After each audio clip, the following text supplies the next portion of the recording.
ముఖాముఖి కార్యక్రమానికి స్వాగతం సుస్వాగతం.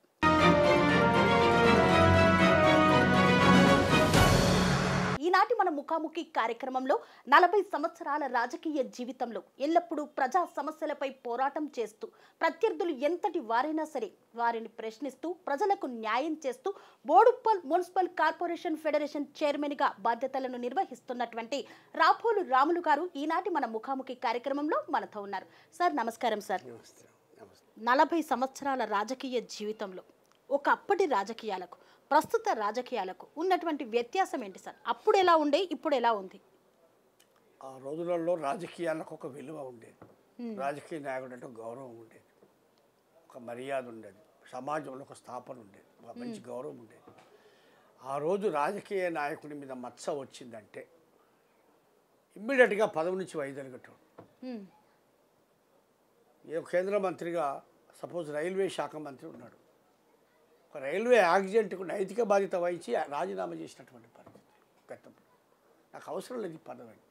ఎందుకంటే బాబాసాహెబ్ అంబేద్కర్ 1947లో 48 ప్రభుత్వం ఏర్పడిన తర్వాత మొదటి ప్రభుత్వం జవహర్లాల్ నెహ్రూలో ఆయన న్యాయశాఖ మంత్రిగా ఉన్నాడు.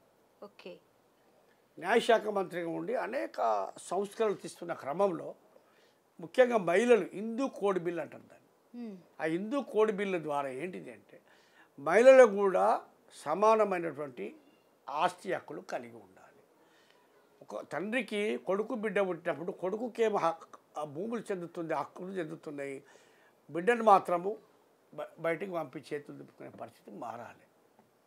తర్వాత మహిళలకు స్వేచ్ఛ స్వాతంత్రం లేదు, మహిళలు బయటికి వెళ్ళే పరిస్థితి లేదు, స్వయంగా రాజకీయాలకు వచ్చే పరిస్థితి లేదు, చదువుకునే పరిస్థితి లేదు. అప్పటి వరకు మహిళలు గతంలో చదువుకున్నటువంటి పరిస్థితి బయటికే రాని. ఇంతెందుకండి, ఒక మహిళ ఒక పురుషునితో ఒక నిమిషం ఇట్లా చూస్తే కూడా తప్పే, మాట్లాడితే కూడా తప్పే. ఇదేంటంటే ఆమె వ్యక్తి కాదా, మనిషి కాదా? ఆమెకు కోరికలు ఉండవా, స్వతంత్రం ఉండదా? ఇట్లాంటి వాటిని తగ్గాలి అని చెప్పిండు ఆయన.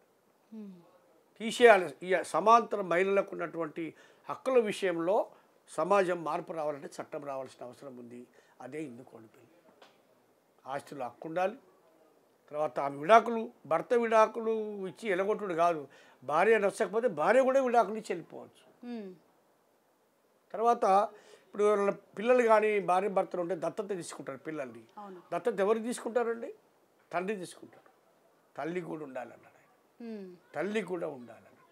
పునర్వివాహం చేసుకునే ఆలోచనకు వస్తే ఖచ్చితంగా భర్త మీద విడాకులు ఇచ్చి మళ్ళీ పునర్వివాహం చేసుకోవచ్చు అన్నాడు. దానికి అందరూ కూడా మరి ఆ బిల్లు పెట్టే క్రమంలో దేశంలో ఎవరు కూడా సనాతనవాదులు ఒప్పుకోలేదు. వ్యతిరేకత వచ్చింది. ఏంది నువ్వు ఆడదాన్ని తీసుకొచ్చి రోడ్డు మీద వేస్తావా, ఆడపిల్లది బజార్లో పడితే ఇక మా పరువు ఏముంటుంది? అరే బాబు, నువ్వు రోడ్ల మీద తప్పు లేదు, కానీ ఇంకొకటి భర్త చనిపోతే భార్యను గతంలో అయితే చిట్టుమంటలు వేసారు, సతీసాగం. అట్లాంటిది ఆమె ఇప్పుడు పరిస్థితులు ఏమున్నాయంటే మళ్ళీ పెళ్ళి చేసుకోవద్దు అనే పరిస్థితి. తర్వాత ఏంది, ఆమె విధవరాలు, ఆమె ఒకమే చూడొద్దు అనే బ్యాడ్ ఒక చెడు భావన ఇంకా సమాజంలో ఉందా లేదా? ఇవన్నీ మారాలని అన్నాడు ఆయన. స్త్రీ కూడా స్వతంత్రంగా బతకగలగాలి అని అనుకొని ఆయన బిల్లు ప్రవేశపెడితే ఎవరు ఒప్పుకోలేదు. దానికి ఆయన ఇమ్మీడియట్గా రాజీనామా చేసి పడేసి అవసరం లేదన్నాడు. నేను ప్రజల కోసం చేస్తున్న పనిని మీరు కాదన్నప్పుడు నాకు ఈ న్యాయశాఖ మంత్రి పదవే వద్దన్నాడు. అంటే గతంలో అంత వాల్యూస్ ఉన్నాయి. ఇలా పోరాడాయన, నువ్వు దిగురానాయన అని చెప్తే కూడా ఒక్కటి దిగే పరిస్థితి లేదు. తర్వాత అవినీతి. ప్రధానమంత్రి ఆయన ఎవరు? లాల్ బహదూర్ శాస్త్రి. లాల్ బహదూర్ శాస్త్రి ఉన్నప్పుడు ఆయన కారు లేదు, ప్రధానమంత్రి కారు లేదండి ఆ రోజులలో. ఆ కారు డాడీ మనం కారు కొనుక్కుందాము అని చెప్తే ఒక పిఎడ్ బండి కొన్నారు వాళ్ళు, పిఎడ్ కారు. అది కూడా బ్యాంకు లోన్ తీసుకుని, ఒక ప్రధానమంత్రి బ్యాంకు లోన్ తీసుకొని ఆయన కారు తీసుకొని నెలలకి ఈఎంఐ కట్టుకున్నాడు. ఆయన దిగిపోయినాడికి అప్పు కూడా తినలేదు. ఒక విలువ అంతటి నిజాయితీ పనులు గతంలో. ఆయన కుమారుడు సునీల్ శాస్త్రి ఒక దగ్గర ఉద్యోగం చేస్తున్నాడు. నాన్న దేశానికి ప్రధానమంత్రి, ఆయన ఒక కంపెనీలో ఉద్యోగం చేస్తున్నాడు. ఆ కంపెనీ షేటుకు ఈయన అనుకుంటే ఏ హోదా కావాలంటే ఆయనకి ఇస్తారు. కొడుకు ఇయ్యరా? ఇస్తారు. ప్రధానమంత్రి చెప్తే ఇంకా ఏముంది. కానీ ఆయన ఒకటే, ఎవరి సామర్థ్యం మీద వాళ్ళు ఉండాల్సిందే, ఎవరి శక్తి సామర్థ్యం వాళ్ళకు ఉండాలి. నేను ఎక్కడ కూడా చెప్పాను. తర్వాత నీకు నేను ఆయనకి చెప్తా, ఏదో ఉద్యోగం పెట్టుకోమని, ఏదో మంచి పోస్ట్ ఇస్తాడు. ఇచ్చినాక నెక్స్ట్ ఆయన ఏం చేస్తాడు? నాకేం కావాలో నాకు ఇది ఉంది సార్, గది ఉంది సార్, నా దగ్గరికి వస్తే నేను నీ స్వార్థం కోసము, నా స్వార్థం నీ కోసము నేను వాళ్ళకు లాలుచి కావాల్సి వస్తుంది. కాబట్టి నాకు ఇట్లాంటిది వద్దు. సొంత ఇల్లు లేనటువంటి వాడు, అట్లాంటి వ్యక్తులు ఇప్పుడు ఉన్నారా చెప్పండి. ఆయన ఇల్లు లేదు. ఆయన ఇంకొక విషయం చెప్తా, ఇప్పుడు వార్డు మెంబర్లకే BMW, వార్డు మెంబర్ పోతే BMW కారు, 4 అంతస్తుల బిల్డింగులు, ఆ చేతిని మెడల ఉంగరాలు, బంగారము, చేతిని డబ్బు, వాళ్ళ విలాసమైన జీవితము. మరి గతం గురిజాల నందా గారు 4 సార్లు ప్రధానమంత్రి. ఆయన ఎప్పుడు ప్రభుత్వ ప్రైమ్ మినిస్టర్ లేకుంటే ఆయన పెట్టేది తాత్కాలికమైన. అటువంటి ఆయనకు ఇల్లు లేదు, ఒక ఆశ్రమంలో ఉన్నాడు ఆయన. మరి ఇప్పుడు ఉంటారా? అప్పుడు ఈ మాటకు ఎంత వాల్యూ ఉండే, ఇప్పుడు మాటలకు ఎంత వాల్యూ. అప్పుడు డబ్బు ఎట్లా నిజాయితీగా ఉన్నారు, ఇప్పుడు ఎట్లా ఉంది. ఈ రాజకీయాలలో ఇట్లాంటి తారతమ్యం ఉన్నది. గతంలో ఆ విధంగా ఉండే, ఇప్పుడు ఈ విధంగా ఉంది. నైతిక బాధ్యత వహిస్తూ రాజీనామాలు చేస్తుండే. ఏదైనా తప్పు అయినా మొన్న పేపర్ లీకేజ్ అయ్యింది, రాజీనామా చేసి ఇచ్చిన విద్యాశాఖ మంత్రి సబితా ఇంద్రారెడ్డి గారు. చేయాలి కదా, రాజీనామా చేయాలి కదా. అదే కాదు, అదేవిధంగా గ్రూప్ వన్ పేపర్ లీకేజ్. ఆ గ్రూప్ 1 లీకేజ్కి ఎవరు కారకులు? ప్రభుత్వం కాదా? ఏళ్ళ తరబడి 10-15 ఏళ్ళ నుంచి పిల్లలు కష్టపడి చదువుకొని 30 ఏళ్ళు 40 ఏళ్ళు ఏజ్ బార్ అయిపోయిన పిల్లలు హైదరాబాదులో కోచింగ్ సెంటర్ల దగ్గర రూములు తీసుకొని రోడ్డు మీద వండుకొని చదువుకొని తీరా కష్టపడి ఆ గ్రూప్ 1 నోటిఫికేషన్ వాడితే ఏదో ఉద్యోగం వస్తుందని చెప్పి ఎగ్జామ్ రాస్తే నువ్వు దాన్ని ఆ చిత్తు పేపర్ లెక్క జిరాక్స్ సెంటర్లో అమ్ముకొని ఉన్నది బీఆర్ఎస్ ప్రభుత్వం కదా. 10 సంవత్సరాలలో ఒక్క DSA కూడా వేయనటువంటి ప్రభుత్వం అదే కదా. మరి అట్లాంటి వ్యక్తులు ఏమీ నైతిక విలువలు ఉన్నాయి ఇప్పుడు? గతంలో ఆ విధంగా అట్లా కాదు. ఏ దానికైనా నైతిక బాధ్యత వహించే రాష్ట్ర ప్రభుత్వం నుంచి వైదొలిగే వాళ్ళు. ప్రస్తుతము అవినీతి పరంగా కేసులను ఎదుర్కొంటూ కూడా ప్రజలను పాలిస్తున్నటువంటి తీరు మనకు కనబడుతోంది. అసలు అంటే ఒక గవర్నమెంట్ ఉద్యోగం కావాలి అంటే ఎలాంటి మచ్చలేని వారినే తీసుకునేవారు. అలా పొలిటికల్కి కూడా ఉంటే బాగుంటుంది కదా, ఏమంటారు? 100% మీరు అన్నది రైట్. అందుకే మనం చదువుకున్న వాళ్ళను, నీతి పరులను సమాజంలో తీసుకురావాలంటే ముందు ఆ అధినేతలు కరెక్ట్గా ఉండాలి. ఓకే, ఇప్పుడు రాష్ట్ర ప్రభుత్వం ఉన్నదండి, రాష్ట్ర ప్రభుత్వం అధినాయకుడు ముఖ్యమంత్రి వాళ్ళు నిజాయితీగా ఉన్నప్పుడు కింది వాళ్ళని కూడా మనము సరైన మార్గంలో పెట్టి వాళ్ళు అవుతాం. పైనే అవినీతి జరిగితే కింది వాళ్ళు ఏ విధంగా ఉంటారు?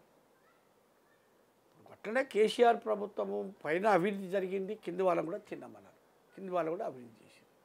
కాబట్టి మీరు అన్నట్టు నెంబర్ 1 నిజాయితీ పరులు రాజకీయాలకు రావాల్సినటువంటి, నిజాయితీ విలువలు ఉన్నటువంటి వాళ్ళు, సమాజం కోసం ఆలోచించేవాళ్ళు, సమాజం బాగుపడాలని ఆలోచించేవాళ్ళు. తర్వాత విద్యావంతులు రావాల్సినటువంటి అవసరం ఉంది.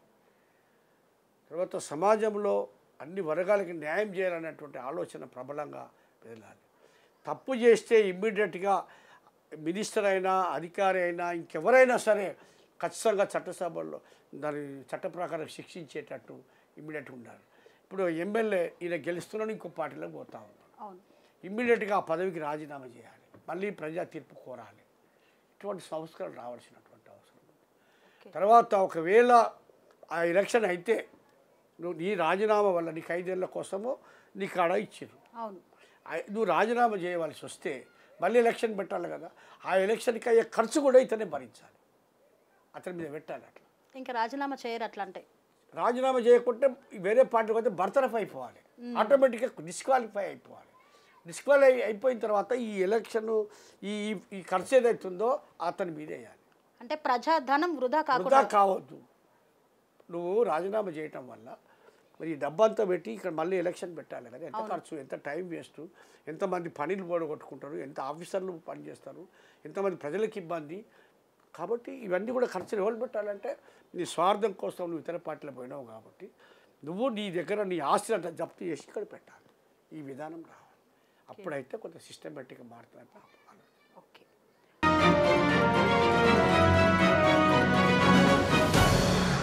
బోడుప్పల్ మున్సిపల్ కార్పొరేషన్ ఫెడరేషన్ చైర్మన్గా ఉన్నటువంటి రాపోలు రాములు గారు తన 40 ఏళ్ల రాజకీయ ప్రస్థానంలో ఎదుర్కొన్నటువంటి సమస్యలను, అసలు రాజకీయ వ్యవస్థ ఎలా ఉండాలి, రాజకీయంగా ఉన్నటువంటి ప్రజా ప్రతినిధులు ప్రజల సంక్షేమం కోసం ఎలాంటి అభివృద్ధి పథకాలను తీసుకురావాలి, ప్రజల్లో ఎలా మెలగాలి అనే ఎన్నో అంశాలను ఈ ముఖాముఖి కార్యక్రమం ద్వారా తెలియజేశారు. అంతేకాదు మల్కాజ్గిరి పార్లమెంట్ నియోజకవర్గంలో కాంగ్రెస్ పార్టీ జెండా ఎగరవేస్తామని ధీమాగా తెలుపుతున్నారు. మరి ఆ ప్రజల నిర్ణయం ఎలా ఉందో వేచి చూడాలి. Sun Life multi speciality hospital ప్రజలకు నిరంతర వైద్య సేవలు అందిస్తున్న hospital. Diabetology, stem cell physician లో ఇండియాలోనే మొదటి డాక్టర్ గా పేరుగాంచిన డాక్టర్ విజయ్ భాస్కర్ గారు అత్యాధునిక విజ్ఞాన పరిజ్ఞానంతో అంతర్జాతీయ ప్రమాణాలతో సామాన్యులకు సైతం అందుబాటులోకి తెచ్చారు Sun Life multi speciality hospital ను. అనుభవజ్ఞులైన వైద్యులతో అన్ని రకాల వైద్య సేవలు, ఆపరేషన్స్, సర్జికల్ ఎమర్జెన్సీలు, ప్లాస్టిక్ సర్జరీలు, చికిత్స అందించనున్నారు. 24 గంటలు అందుబాటులో ఫార్మసీ మరియు అంబులెన్స్ సౌకర్యం కలదు. సంప్రదించండి Sun Life multi speciality hospital, Dhammaiguda. Contact number 8121678234, 9700971100.